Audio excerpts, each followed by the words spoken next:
मिथुन राशि फल अगस्त 2026। चंद्रमा और मंगल की युति बनेगा महालक्ष्मी राजयोग मिथुन राशि के अंदर अगस्त माह में बनने वाला। यह अपने आप में बेहद खास होता है। ऐसे समय में व्यक्ति के जीवन में अभीष्ट मनोकामनाओं की पूर्णता होती है, परंतु जन्म राशि के आधार पर यदि इस पूरे कार्यक्रम को आप समझेंगे तो इसका आपको ज्यादा परसेंटेज आपके जीवन में इसका असर आपको दिखेगा। मिथुन राशि के जातकों के जीवन में सूर्य, मंगल और शुक्र ये तीनों ग्रहों की राशि परिवर्तन होगा और शुक्र कन्या राशि में गोचर करेंगे। कन्या राशि शुक्र का नीच राशि होने के कारण से आपको अपने थोड़े से खर्चों पर कंट्रोल करना होगा, संतान पर पैनी नजर रखना होगा, और यदि आप फैमिली प्लानिंग कर रहे हैं तो उसमें भी आपको थोड़ा रुकावट का सामना करना पड़ सकता है। तो पूरी विस्तृत विश्लेषण को आपको ध्यानपूर्वक देखना है। मैं श्वरविंद व्रत ज्ञान चैनल में आपका बहुत बहुत हार्दिक स्वागत करता हूं। नमस्कार, जय माता दी, जय श्री राम। प्रिय दर्शकों, इस चार्ट को आपको ध्यानपूर्वक देखना है, सब्सक्राइब करना है, लाइक करना है और ज्यादा से ज्यादा लोगों को आप हमारे इस कार्यक्रम को शेयर जरूर करें। कार्यक्रम के अंत में आपको आपके अगस्त माह की एक महत्वपूर्ण उपाय आपको बताएंगे। मिथुन राशि जन्म राशि के आधार पर यदि सेहत स्वास्थ्य की बात करें तो बेहद शानदार समय रहेगा। आप बिल्कुल स्वस्थ तंदुरुस्त रहेंगे। मिथुन राशि में चंद्रमा, बुध और मंगल की युति बनेगा इस माह में, जो कि आपके स्वास्थ्य को बेहतर करेगा, आपके पद प्रतिष्ठा को विस्तार करेगा। ऐसे समय में व्यक्ति के जीवन में उच्च पदासीन होने का अवसर प्राप्त होता है। शुक्र का नीचस्थ प्रभाव होने के कारण से आपको अपने संबंध रिश्तों पर थोड़ी सी पैनी नजर रखनी होगी।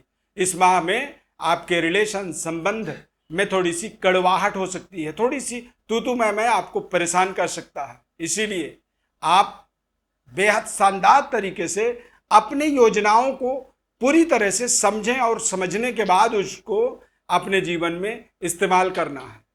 लव लाइफ के अंदर आप अपने आर्ग्यूमेंट से अपने आप को बचा के रखेंगे तो इससे आपका संबंध रिश्ता कहीं ना कहीं थोड़ा सा आपको रिलीफ देगा, सेटिस्फेक्शन देगा।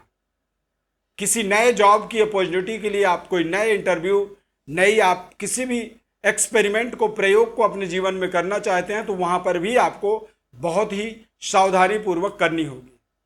कारोबार व्यापार के दृष्टिकोण से देखेंगे तो बृहस्पति ग्रह द्वितीयस्थ उच्च स्तरीय प्रभाव में गोचर कर रहे हैं, यानी कि द्वितीय भाव में, धन में। और जब बृहस्पति किसी जगह पर विराजमान होते हैं उस जगह का वो उतना अच्छा नहीं करते हैं। कहते हैं स्थान हानि करो जीवा। जिस जगह पर गुरु बैठते हैं उस जगह का वो हानि करते हैं, यानी कि कुटुंब, परिवार और धन को लेकर के आपको थोड़ी सी सावधानी रखनी होगी। कारोबार व्यापार के द्वारा यदि कोई बड़ी ड्रीम, सपने को आप साकार करने की योजना बना रहे हैं तो थोड़ा सा आपको रुक जाना चाहिए और आप अपने जेब में जो पैसे रखे हैं उसके आधार पर ही आपको डिसीजन लेनी चाहिए।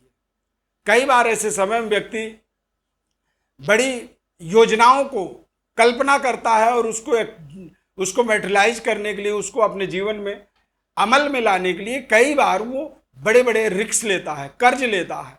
तो ऐसे समय में यदि कोई कर्ज ले लिया जाए तो कहीं ना कहीं वो थोड़ा सा आपके जीवन में एक तरह से समस्या बन सकती है।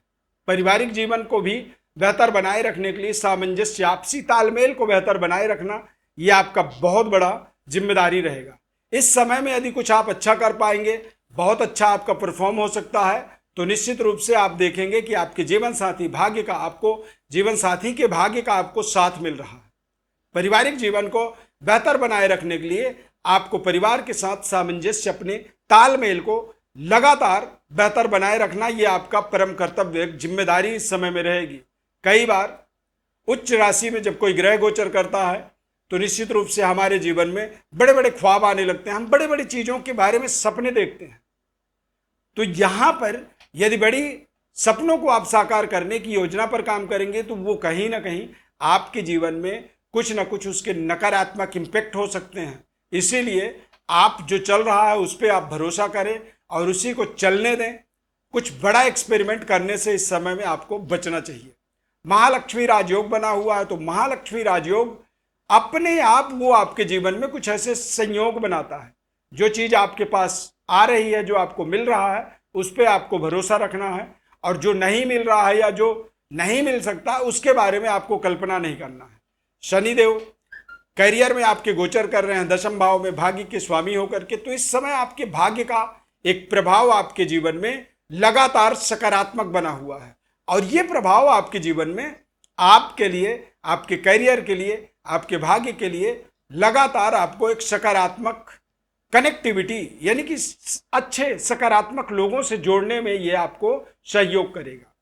पूर्वजों का, पितरों का आपके ऊपर कृपा रहेगा क्योंकि शनिदेव भाग्य के स्वामी हैं और पिता तुल्य लोगों के द्वारा भी आपके जीवन में कुछ बड़ी आशीर्वाद, ब्लेसिंग, उनकी कृपा से आप देखेंगे कि आपके जीवन में कुछ बड़ी डेवलपमेंट होना, बड़ी तरक्की हो जाना और आपके इष्ट देवता की आपके ऊपर कृपा होगी।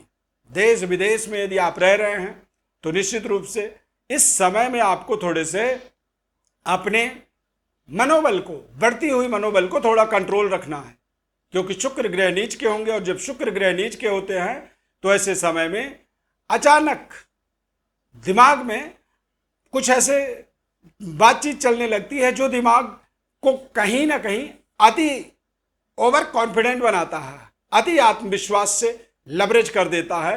और ऐसे समय में यदि किसी भी तरह की कोई आप अपने संबंध, रिश्ते या अपने करियर या अपने बॉस के साथ या अपने कार्यक्षेत्र में कोई भी एक्सपेरिमेंट करते हैं तो वो आपके लिए नुकसानदायक हो जाता है। यानी कि आप बेवजह अपने स्वयं के ही आत्मबल से परेशानियों में उलझ जाते हैं, फंस जाते हैं, तो वहां पर आपको थोड़ा सा अपना बचाव करना होगा। मिथुन राशि वाले जातकों के जीवन में इस समय में एक बड़ी जिम्मेदारी आई हुई है और ये लायबिलिटी को आपको निभानी चाहिए। यदि इस लायबिलिटी को आप निभाने में बिलीव करेंगे तो निश्चित रूप से ये आपके जीवन का एक बड़ा, एक तरह से सकारात्मक समय के रूप में आप इसे देख सकते हैं। भाग्य आपका बलवान है, स्वास्थ्य सेहत आपका बेहद सकारात्मक रहेगा और इस समय में यदि आप समझेंगे कि आपको अपने आप क्या चीज मिल सकती है तो अपने आप आपके पद प्रतिष्ठा का विस्तार हो सकता है, एक बेहतर डेवलपमेंट आपके जीवन में बन सकते हैं और ये डेवलपमेंट आपके सकारात्मक नकारात्मकता को खत्म करके सकारात्मकता का एक प्रभाव आपके जीवन में एक्टिवेट करेगा। मंगल जब बलवान होता है तो ऐसे समय में पद प्रतिष्ठा और पोजीशन का वृद्धि होता है। महालक्ष्मी राजयोग का मतलब होता है कि एक नई रिसोर्स आमदनी का, यानी कि आप मान लीजिए जो वेतन आप ले रहे हैं, जो आपको सैलरी मिल रही है या जो कारोबार में आप कमाई कर रहे हैं, अचानक वो डबल हो सकता है, उसकी बढ़ोतरी हो सकती है और जब आपकी आमदनी बढ़ती है तो फिर आप अपने मनपसंद जो आपके प्रोजेक्ट हैं, मनपसंद आपकी जो ज़रूरतें हैं, उन ज़रूरतों की आप पूर्ति होता हुआ देखते हैं और आपके मन में एक प्रसन्नता का भाव निरंतर बनता चला जाता है। चंद्रमा और मंगल का या बुध का, इन तीनों ग्रहों की युति बन जाना यह अपने आप में बेहद खास होता है। बुध ग्रह मिथुन राशि के स्वामी हैं और बुध ग्रह एक तरह से समभाव में रहते हैं। ये किसी से ना तो दुश्मन, किसी के ना तो दुश्मन होते हैं, ना किसी के शत्रु, ना किसी के ये मित्र होते हैं। एक समता भाव में ये लगातार चलते रहते हैं क्योंकि इनकी जो अवस्था मानी जाती है ज्योतिष शास्त्र में, ये सदैव यंग रहते हैं, 16 साल के। अब 16 साल का बच्चा ज़्यादा उलझनों में नहीं होता है, उसे किसी से कुछ लेना देना नहीं होता है, वो अपने आप में मस्त होता है। तो बुध का बलवान होना और मंगल चंद्रमा की साथ में युति बन जाना, ये अपने आप में एक बेहद खास, ऐसे समय में व्यक्ति के जीवन में एक नए माइलस्टोन का सेटअप बनता है, नए एक तरह से प्रतिष्ठा का इंक्रीमेंट होता है, नई आमदनी का एक जरिया बनता है, नए आमदनी के रिसोर्स को आप यहाँ पर जनरेट कर सकते हैं। देश विदेश यात्रा के संयोग बन सकते हैं क्योंकि शनि, बुध और शुक्र ये तीनों ग्रह इस पूरे माह में केंद्र में गोचर करेंगे और इनका केंद्र में गोचर करने का मतलब होता है कि आपके जीवन में पहली बात तो शनि भाग्य को रिप्रेजेंट करते हैं, बुध आपके करियर, स्वास्थ्य, लग, सेहत और आपके बैंक बैलेंस के प्रेजेंटेटिव होते हैं, एक तरह से रिप्रेजेंट करते हैं, और बुध आपके करियर, बौद्ध, बुद्धि, दिमाग, संबंध, रिश्ते, लव लाइफ, इन चीजों की ये कारक होते हैं। और ये तीनों ग्रह पूरे अगस्त माह में केंद्र के अंदर गोचर करेंगे। केंद्र में गोचर करने का मतलब होता है कि आप पूरी तरह से दिग्बली रहेंगे। कुछ ऐसे संयोग बन रहे हैं जो नकारात्मक आपको कर सकते हैं उनसे आपको बचना है। और अच्छा यदि हो रहा है तो जितना भी अच्छा हो जाए उसमें तो कोई आपत्ति होती ही नहीं है। तो आप अपने एक बेटर परफॉर्म की योजना बनाने के लिए तैयार रहिए। अब इस माह में आपको उपाय थोड़ा सा भगवान भोलेनाथ की करनी है, यानी कि भोलेनाथ में आपको बिल्वपत्र और दूर्वा जल के साथ, जब आप शिव जी में जल चढ़ाएं तो उसके बाद बिल्वपत्र अर्पित करें और दूर्वा चढ़ाएं।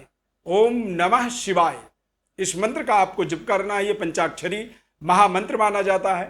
तो इस मंत्र का जब आप रोजाना जप करेंगे तो इससे आपके जीवन में आपके सेहत स्वास्थ्य में सुधार होगा। बिल्वपत्र अर्पित करने से आपके इंटरनल मन, इच्छा और आपकी चंचलता को वो कंट्रोल करता है और एकाग्रता का विस्तार होता है और इससे आपके भाग्य का उदय होता है। भाग्य जब बलवान होता है तो व्यक्ति के जीवन में कहते हैं भाग्यम फलति सर्वत्र न च विद्या न च पौरुषम, यानी कि भाग्य जब बलवान होता है तो फिर आपकी योग्यता, आपकी ताकत, आपकी एबिलिटी, कोई भी चीज की आपको जरूरत ही नहीं है। भाग्य अकेला ही काफी होता है आपके जीवन के दशा दिशा को बदलने के लिए। अपने बारे में और आप विस्तृत विश्लेषण जानना चाहते हैं तो हमारे व्हाट्सएप नंबर पर, जो नंबर ये है, इस नंबर पर आपको अपने बर्थ डिटेल्स लिख करके भेजना है। सब्सक्राइब करना है, लाइक करना है और ज़्यादा से ज़्यादा लोगों को आप शेयर भी जरूर करें। कार्यक्रम को यहाँ तक आपने देखा है उसके लिए बहुत बहुत धन्यवाद। कार्यक्रम अच्छा लगा तो जय श्री राम कमेंट में लिखें। Thank you for watching. जय श्री राम।